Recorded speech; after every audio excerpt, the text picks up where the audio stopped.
The next job I thought to do on the bike, because it's a 97 Honda, parts are just starting to wear and stuff, and I was out riding and the kill switch started playing up, so I thought for £35 off David Silver's I'll just order one, but it turned out to be about like 51 quid by the time VAT and postage had been put on.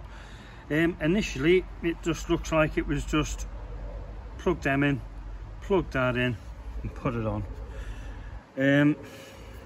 It looks nice, shiny.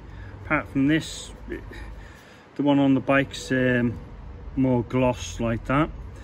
And then I looked and went, oh, apparently that cap comes out. When you crack it open, it looks like I have to put the handlebar goes in there.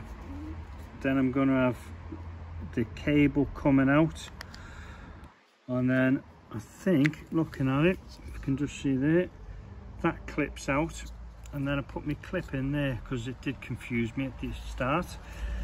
So I'm going to see how easy it is. I'm going to have to do it in parts on the video because I'm going to have to try and set the video up, and where the bike is I'm going to have to drag it out into the open because there's not enough light in the garage. So I'll get back and let's just see how an amateur can put this on. Looks easy to do.